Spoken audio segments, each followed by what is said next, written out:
I have the pleasure of introducing our keynote speaker, and his name is Dr. Michael John McDonough.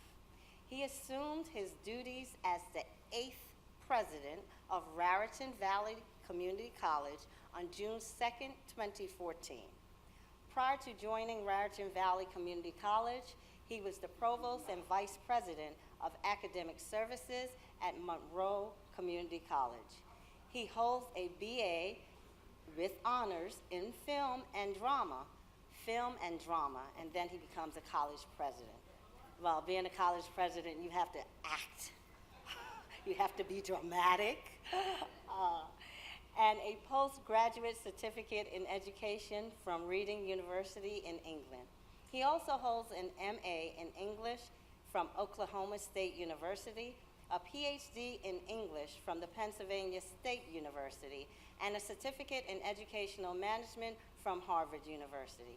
He began his teaching career as an English professor at Alfred University in New York, being appointed as the Fred H. Gertz Endowed Chair in English, and teaching a wide variety of courses in American literature, drama, and film. He has taught a wide variety of students in an equally eclectic range of settings: a maximum security prison, an inner city high school, and the British Museum. In 2012, he was elected as the chair of the Academic Advisory Committee of the College Board. He is a regular presenter at the annual Middle States Conference and at regional and national conferences. Because of his prestige in the academic community, we are pleased to bring his knowledge and expertise to our Essex family. Ladies and gentlemen, without further ado, our keynote speaker, Dr. Michael McDonough.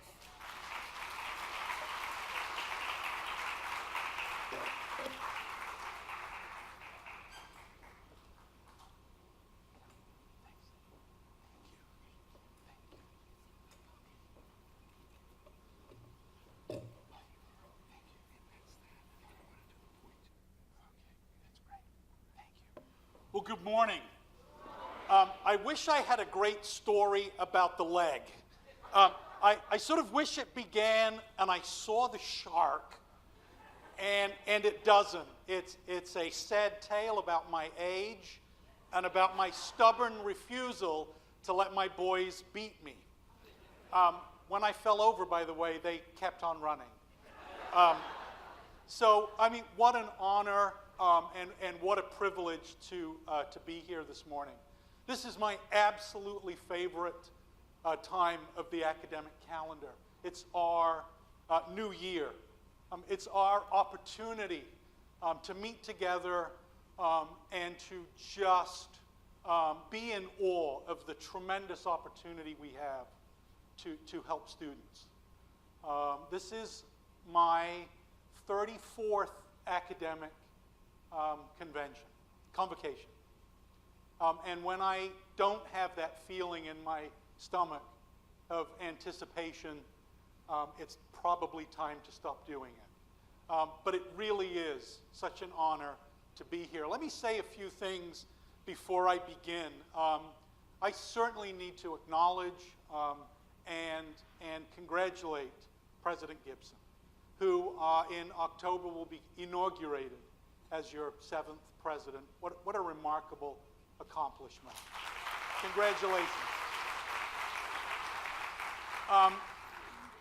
I should also acknowledge that this is the home of Professor David Berry, who has long been such an incredibly eloquent advocate for the role of the humanities in the community colleges.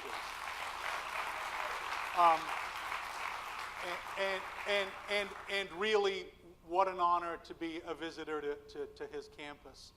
And finally, let me thank Dr. Alvin Williams, who heard me speak at Middle States and foolishly offered an invitation to be here. He has overestimated my ability to both speak and present some ideas, but I'm extraordinarily grateful to him. Really what follows is a framework It's the beginning of a conversation. And really two things that I want to point out. It really reflects the incredible work of an awful lot of people at Monroe Community College in Rochester, New York. The strength of this presentation is all their work. And the weaknesses of this presentation are certainly mine. I think if Dr. Williams will give me a sign when I'm nearing the end of my time, there is, if you'll indulge me, a little thing that I want to go over. It's okay for me to move around, right? It's okay. So why the intentional college?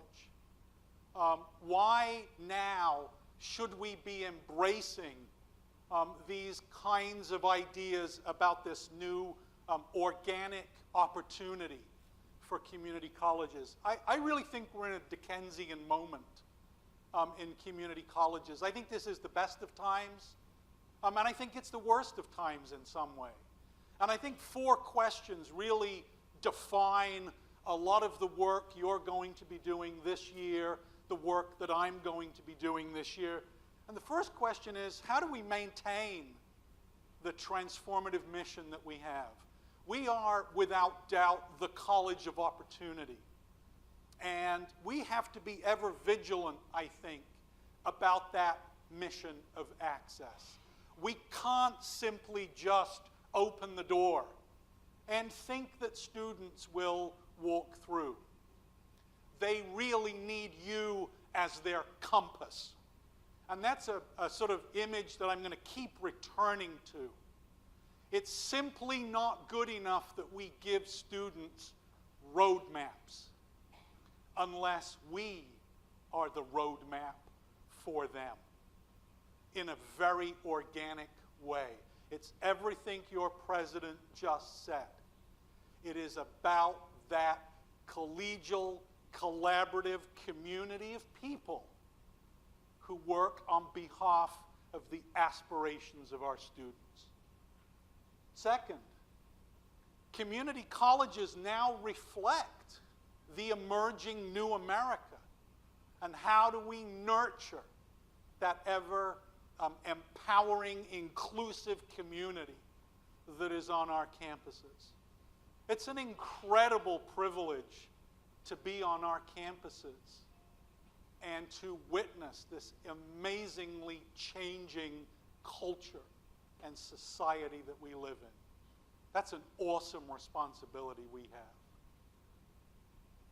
How do we define success? And perhaps more importantly, who defines success at the community college level?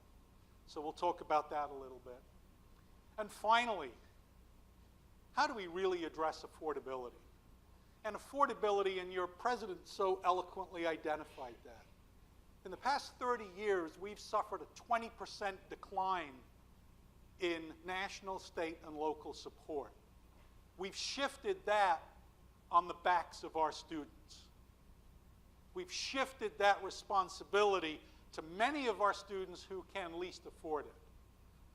That's a responsibility for us to solve. I want to tease down into 2. I want to look at this culture of completion, and I want to talk about readiness. And I'm going to go through these somewhat quickly. President Obama established a wonderful opportunity for community colleges in his State of the Union address way back in 2009, when he essentially said that community colleges are going to produce 500,000 more graduates by 2020. That's an incredible aspiration.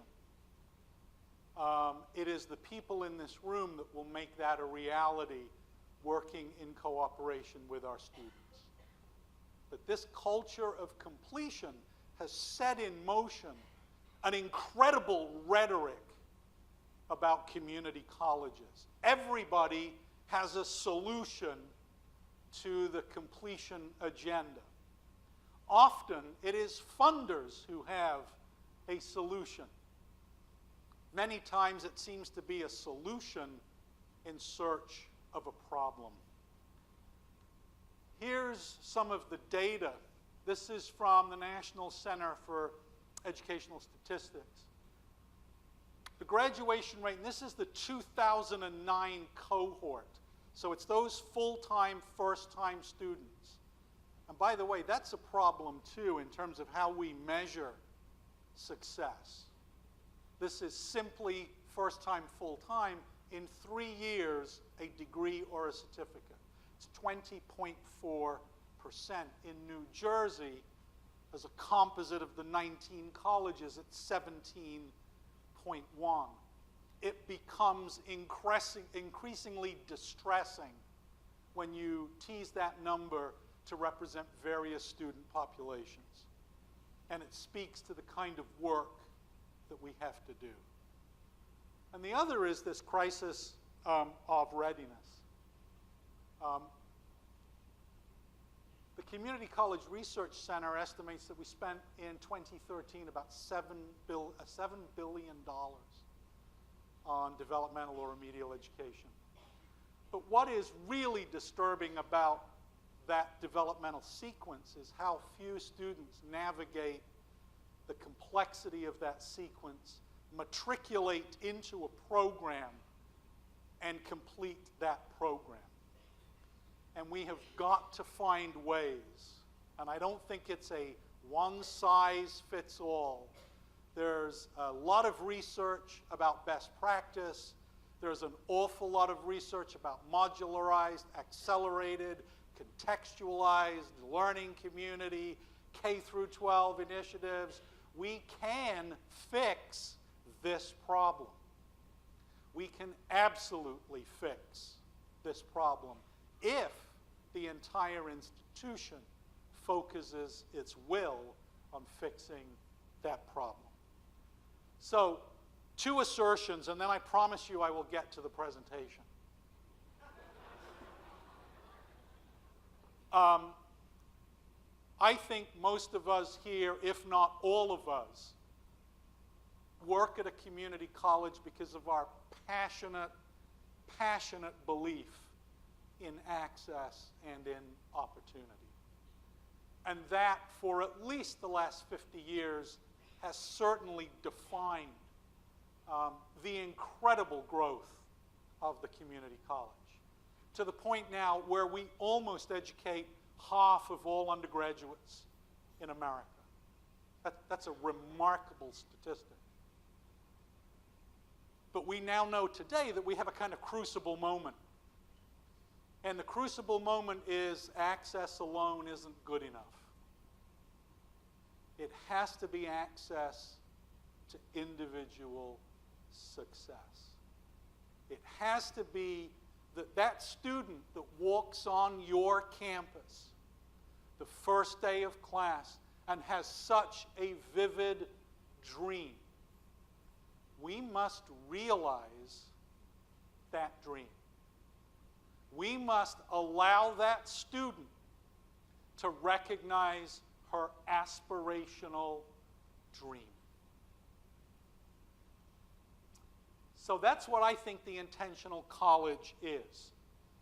The intentional college is an organic college that tries to put aside traditional hierarchies, that tries to put aside the notion that our administrative form really doesn't follow our function, that tries to put aside all of those petty and all of those insignificant differences between administrators and faculty, between faculty and professional staff. We are one community that is going to be dedicated to being that student's compass. That is, we're going to be that student's true north. We are going to be that student's responsive, dynamic, caring roadmap, because they simply are not navigating our colleges. That's what the intentional college is. It puts the student at the center of our universe of services, rather than asking the student to go to each of those services. And that's a huge difference, I think. And your president already said, if a student is in front of you, you become the solution to whatever that student needs. Even if that solution is, you know, I don't know the answer to that, but let's figure that out. Rather than, I don't know, why don't you go to this office and hopefully somebody is there. And that's not, at the end of the day, you know, if they make it to my office, boy, are they in trouble. Because I don't know anything, right? Which is the trick about presidents. But it's that willingness to recognize that they can't do it on their own for whatever reason. The reason is, by the way, in part, when I was at Monroe, we still had a bursar. And we would tell students to go to the bursar's office. What the hell is a bursar? What? You know, but think about, we live in this institution. You know, you live in, this is a very large institution. It's intimidating to me. I don't know where I'm going. You know, and it's interesting to me that whenever we review our administrative functions and we get these strategic task forces, and there's never a student on the task force. That strikes me at best as, wow, really? We're going to revamp enrollment, but we're not going to ask the student. That's an intentional college. It's an intentional college about your website, for example. You know, that website is your outwardly facing college. How does it invite that student in?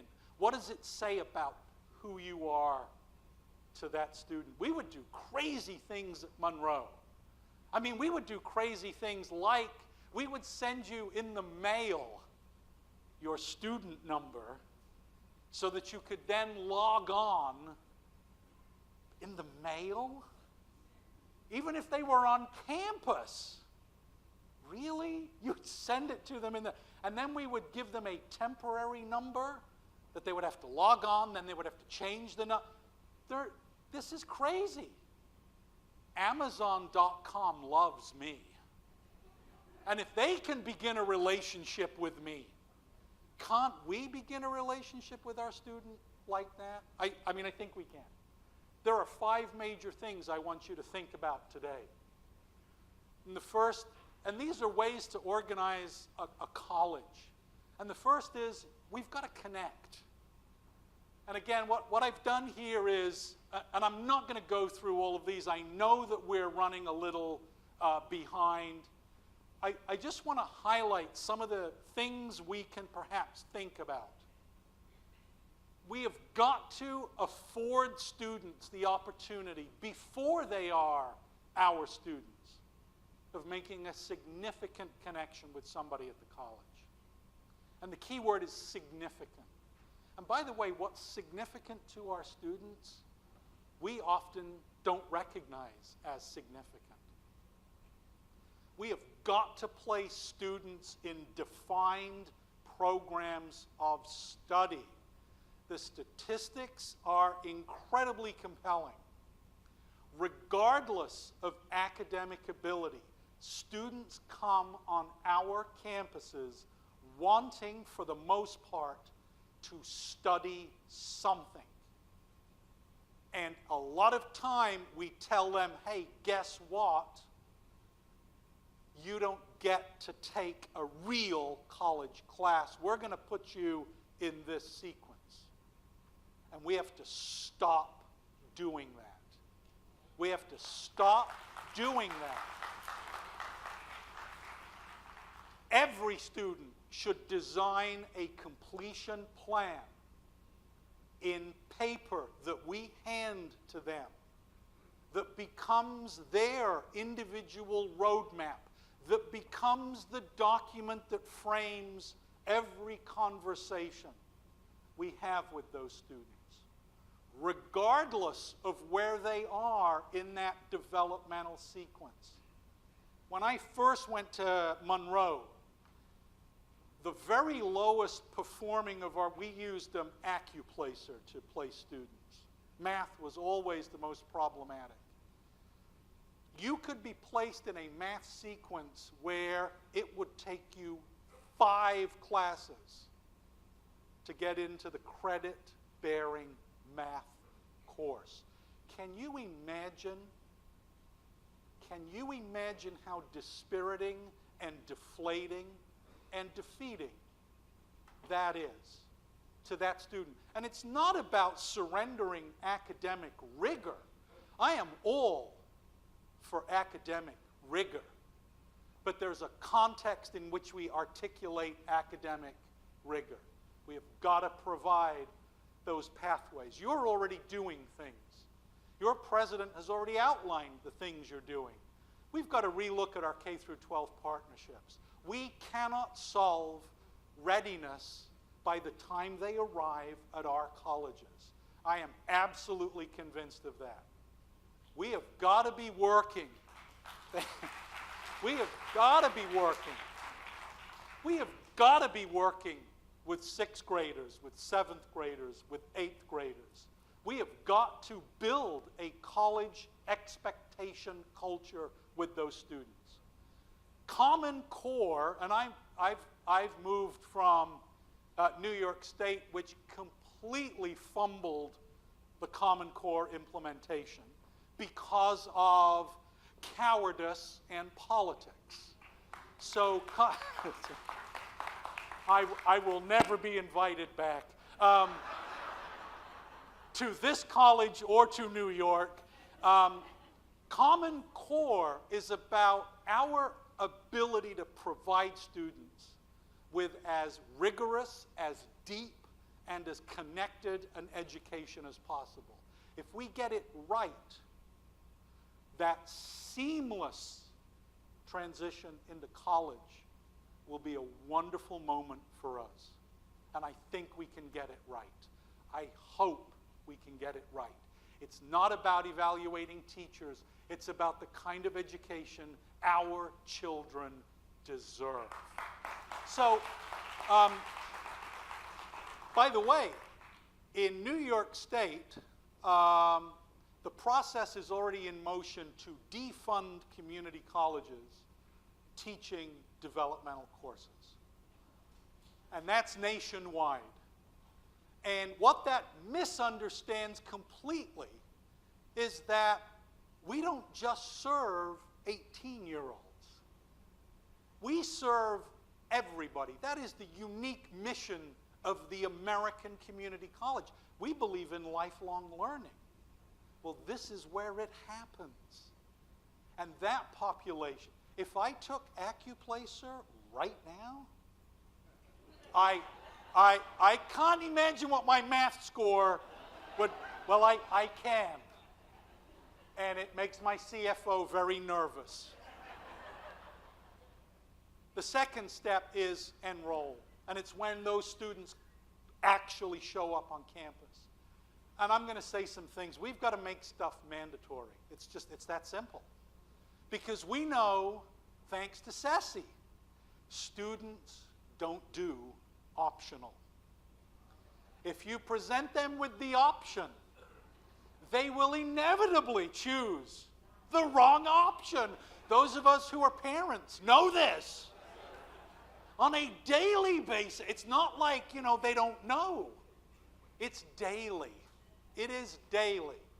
We know what works. We know orientation. And I don't mean orientation that says, well, here on the second floor is this bit. That's not what I mean. I mean, here's what it is to be a college student. Here's what it is to develop persistence. Everybody in this room has certain cognitive skills that you just take for granted. The ability, for example, to ask questions, to advocate for self, Our students need help. They need to get muscle memory about those things. That's an orientation. We need to place them in a cohort of similar aspirational students. The academy model works. I hate to say this, but it's like Harry Potter, right? It's put them in houses of like interest. It really is.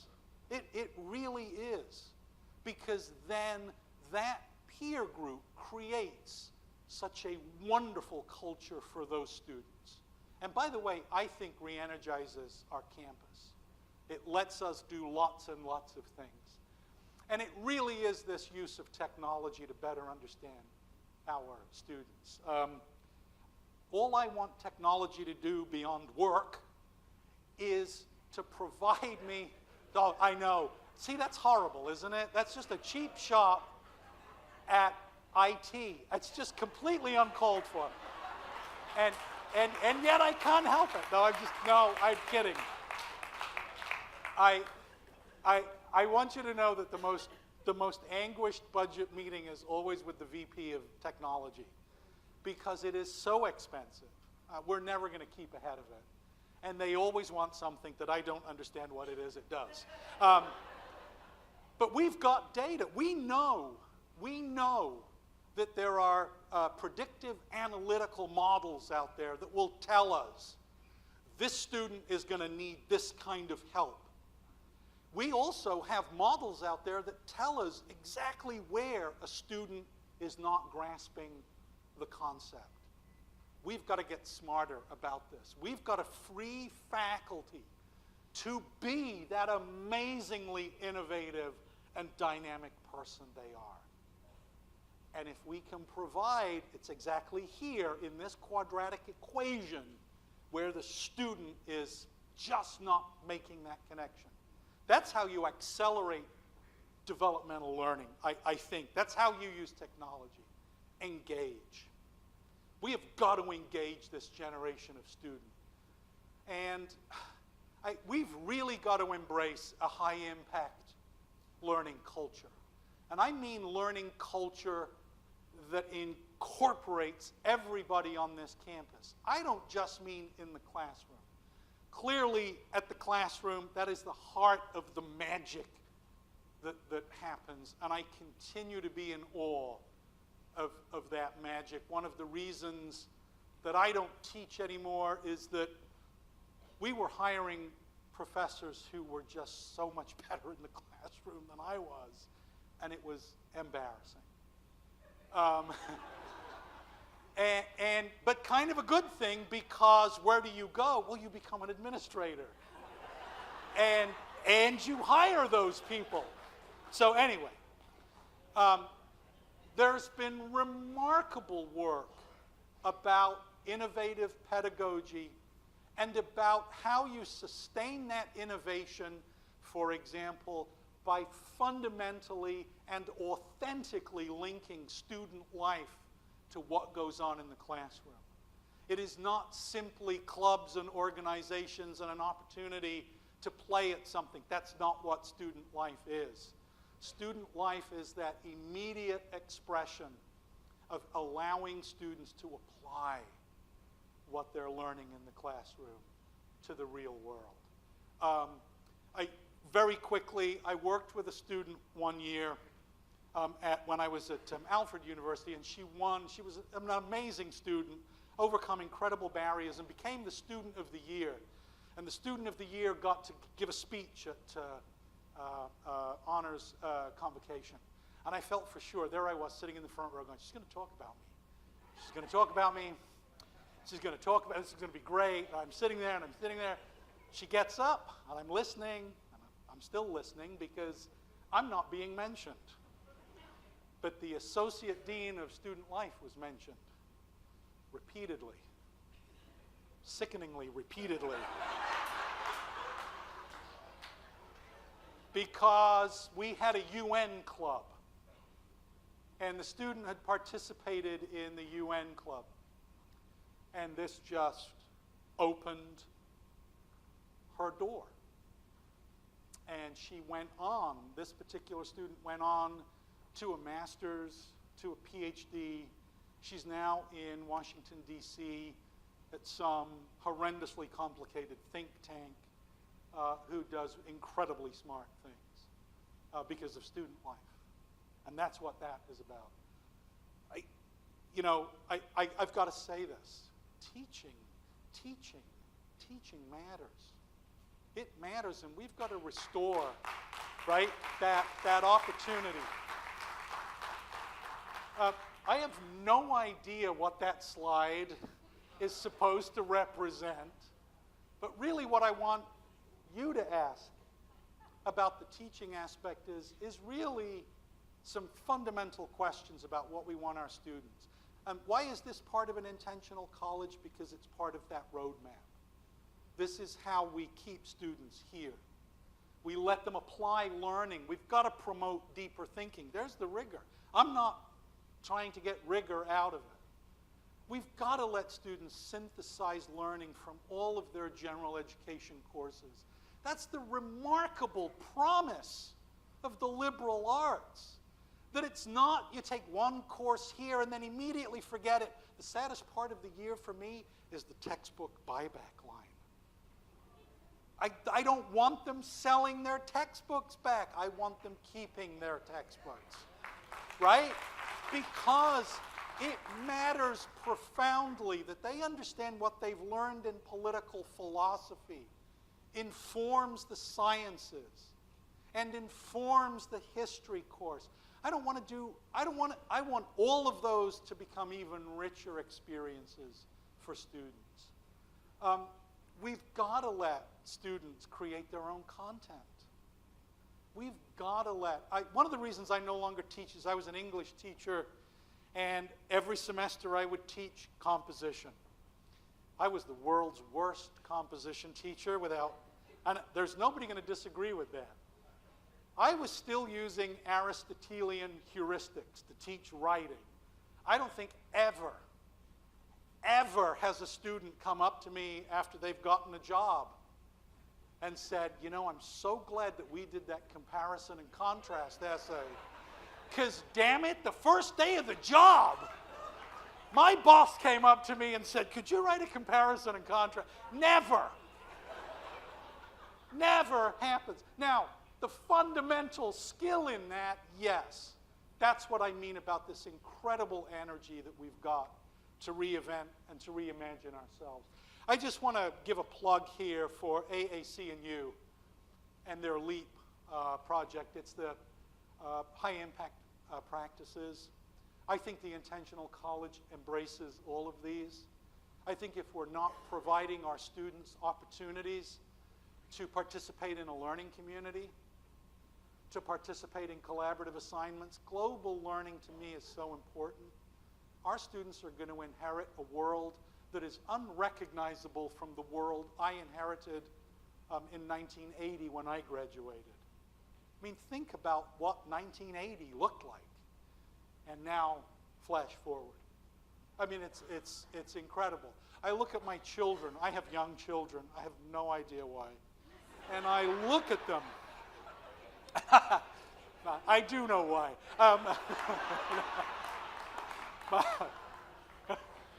This is the worst convocation speech ever. But my leg feels a lot better. It's an incredibly global and connected world for our students. Are we really preparing them for that world? Undergraduate research is so, so very important. Allowing our students to both create and navigate their own content. And by the way, it should be up there. It's not creative opportunities for our students, as well as the more traditional undergraduate research. And then perhaps the most difficult. Once we've got them here, once we've got them engaged, they've got to persist. They've got to actually do something right that Sisyphus didn't have to do. And that's actually get that rock up that hill. I think we've got to do lots of things. I think they're mandatory advice. We know that works. We know mandatory advising works. And when they come, they bring that completion plan. And by the way, we've got to do more of this. We've got to celebrate the achievements of our students. We have got to celebrate those milestones that for them are Herculean. They are simply Herculean. We have, look who I'm talking to. I'm talking to the choir. We have students who are trying to create a life by taking 12 credits, by working 35 hours, by having 2 children. But wow. Let's pause for a moment and recognize that getting a C or better in every single one of those fall courses is the absolute magic of Essex County College. And we need to celebrate that. You really do. Lots of opportunities. And again, it's building mandatory and integrated services around the student. And then, of course, I know, what a wonderful, I want the robe. That's a wonderful robe. We then have to bring them back. They come back for that second semester, and we've got to re-energize. And we've got to start everything else again in motion. And for me, it really is, does our form follow our function? Are we organized as a community of dedicated and innovative professionals? Are we organized in the best possible way to support that student? And by the way, I know you're a huge institution, but it comes down to individual students. Are we best organized to get through that? And I think we are. So I want to end, and I know I've gone too quickly, and I apologize, but I want to end.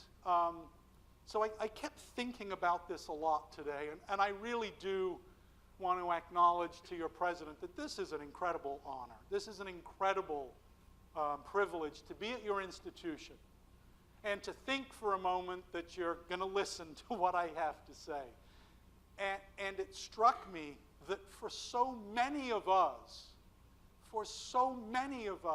our biographies match the aspirations and the lives of our students.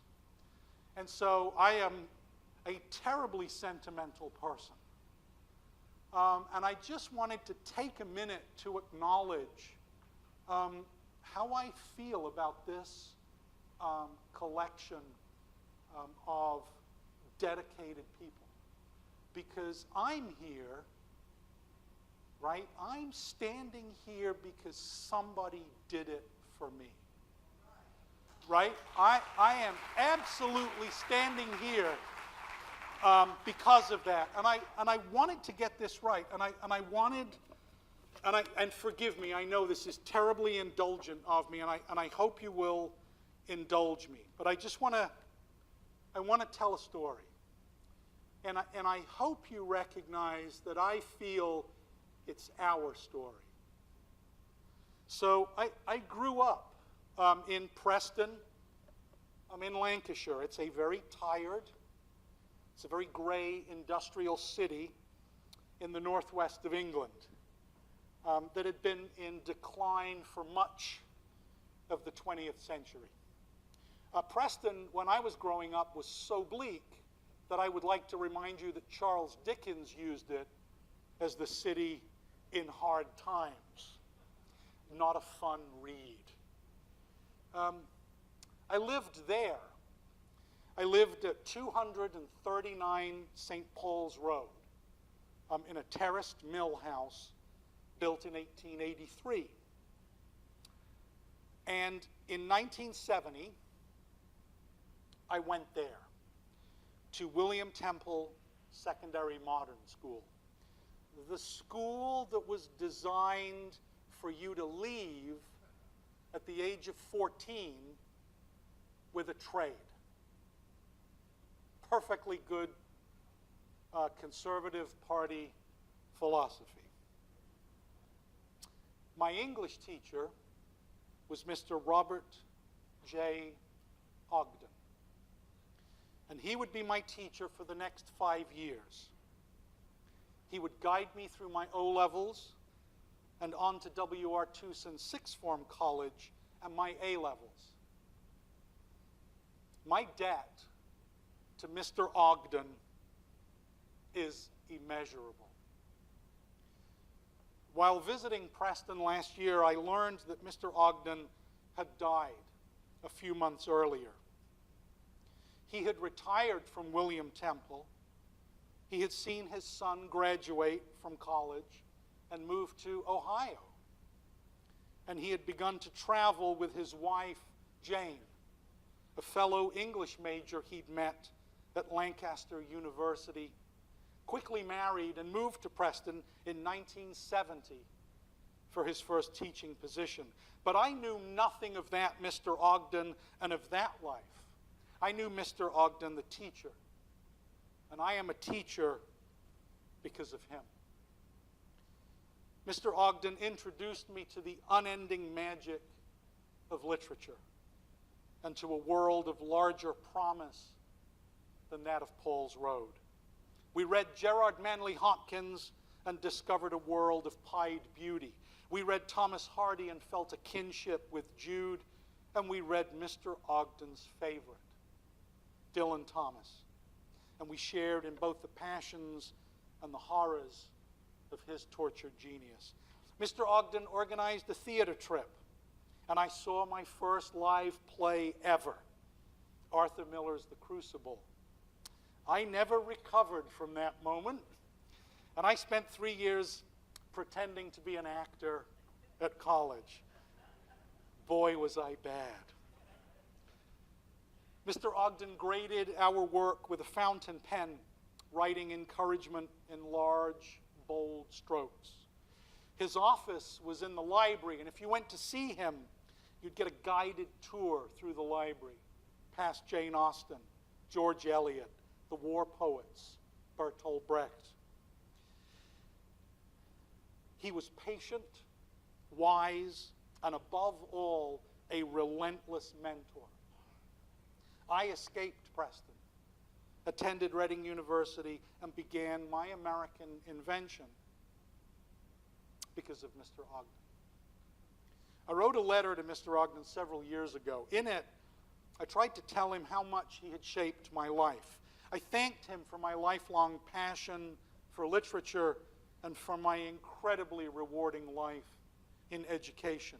I sent him a copy of the collected works of my favorite American poet, from New Jersey, I might add, William Carlos Williams, noting inside the title page that he was and continues to be my first and greatest teacher. So, at the beginning of this academic year, please accept my sincere thanks for your teaching, for your service, for your passion, and above all, for your presence in the lives of our students. You, the faculty and staff of Essex County College, are the heart of this institution. You are all, in your own unique way, Mr. Ogden. Like Mr. Ogden, you are a compass, a roadmap, a signpost for our students. And that is the intentional college. You will transform a life this semester. Thank you.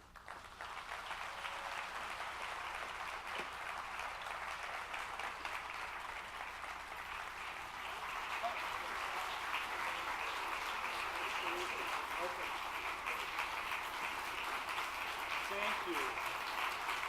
Thank you. Thank you. Thank you so much. Dr. McDonough, on behalf of the entire Essex County College family, I want to thank you for those inspirational words. I want to thank you for making the connection to our theme of intentionality. And I want to thank you for your skills in drama. I know. And we would like to provide you with a small token of appreciation for your volunteering your time to be here with us today. Thank you so much. And I look forward